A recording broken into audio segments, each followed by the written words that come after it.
The 2023 Money in the Bank pay-per-view is set for July 1st in London, England.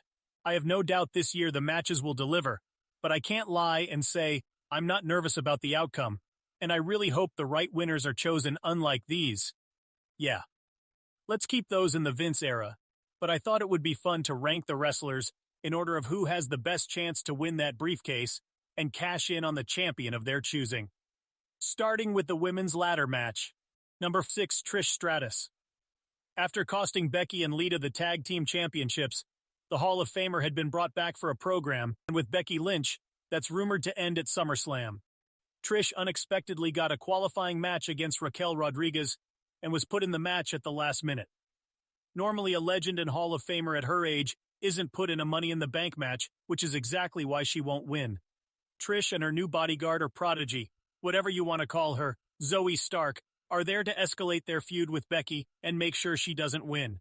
Speaking of Zoey, number 5, Zoey Stark. Like Trish, Zoey is here to just ensure Becky's loss. Winning the briefcase would be an extra achievement, but she ultimately takes orders from Trish, and right now Trish wants Becky's ass far away from that briefcase.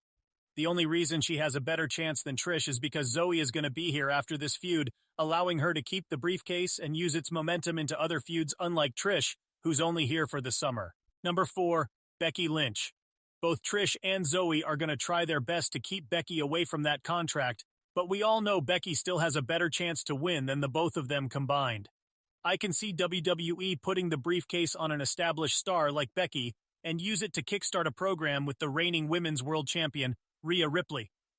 This feud has been teased for ages, and it seems like more of a possibility this coming year. Who knows, Becky could try a Heist of the Century Part 2 at WrestleMania like her husband, but instead fail to the dominant champ leading to a post-WrestleMania 40 feud. Number 3, Zelina Vega. At one point of her career, she was only seen as a manager who then started to sometimes get in the ring. Over the last few months after joining the LWO, she has really proved herself in the eyes of the WWE. She was so over with the fans as an underdog, WWE decided to give her the opportunity to wrestle for the Women's Championship in her hometown of Puerto Rico. Although it was a losing effort, people have realized her potential, and she could potentially hold the briefcase and continue to get better each day in hopes to cash in and accomplish her dream of becoming champion. Number 2, Bayley. The only woman in this match to have won the briefcase already, Bayley has the chance to become the first ever person to win the Money in the Bank contract twice, even though Carmella technically did that already. Ever since Dakota Kai got injured, Damage Control has needed some literal damage control. Bayley and Iyo are not seeing eye to eye, and a split between the two is inevitable. I can see Iyo on the ladder with her hands holding that briefcase, seconds away from winning only for Bayley to knock her off the ladder and steal the win.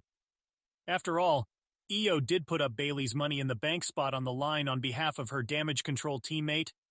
They could have Bayley win the match, cash in successfully, only to face Iyo right away, which would finally lead to Iyo's well-deserved championship reign on the main roster.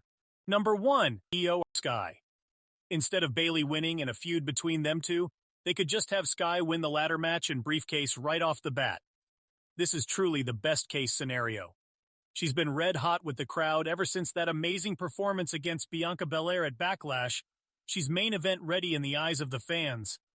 A win for her will catapult her career into superstardom, which is exactly what the Money in the Bank ladder match was created for. Sky winning sets up a dream one-on-one match with the Empress, Asuka, possibly at SummerSlam later this year, and then the company can push for a feud with Bayley while she's the defending champ. But that's not the only ladder match on the show. Moving on to the men's Money in the Bank match. Number 7, Santos Escobar.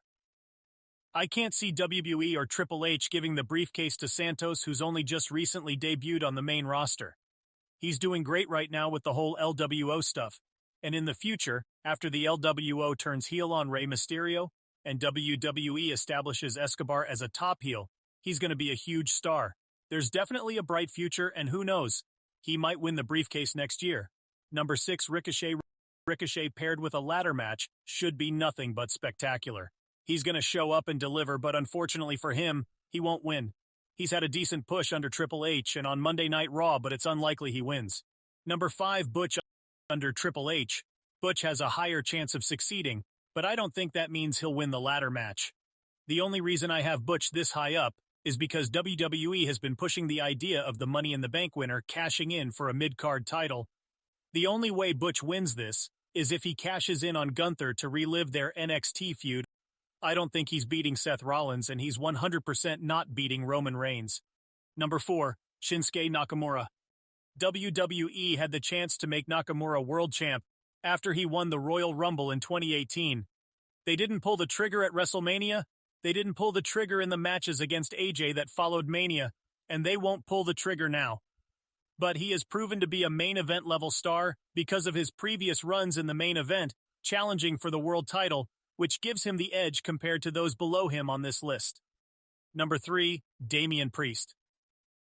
Now we get to the people who have an actual real chance of winning. Priest is a step away from being a main event player. After his match against Bad Bunny at Backlash, he proved himself to the fans and to the people backstage. He's frequently in the main events on Monday Night Raw and put in top stories alongside his faction members in the Judgment Day. The last few weeks, Priest and Bayley have been building tension between them, and winning the briefcase would escalate their tension to a higher degree since Baylor's been chasing the World Heavyweight Championship, and all of a sudden Priest wins the opportunity to challenge for the title. Number 2, Logan Paul. A late addition to the field of participants, but in my opinion a well-wanted one. I really think Logan is going to outdo a lot of the competitors. He's built for this business, and so far has exceeded every expectation. There's a really good chance Logan wins here. First off, he's a massive star, and WWE wants every opportunity to show off their logo and brand to newer audiences. The Money in the Bank winner usually carries the briefcase everywhere they go, and Logan would be seen carrying the WWE brand. His podcast, he can sit the briefcase right there in focus of the camera, red carpets, boxing events, you name it. You really think WWE is going to pass up free promotion? Secondly, he lost to Seth at SummerSlam, the current World Heavyweight Champion. They can revisit that feud and have Logan cash in as revenge. Good thing he's a heel now, because nobody would cheer for a Logan Paul World Heavyweight Championship run. Number 1, LA Knight. Yeah, the odds-on favorite, and for good reason too. Splitting from the Maximum Male Models was the best thing to happen to him in his WWE run. He's now being compared to the Rockin' Stone Cold.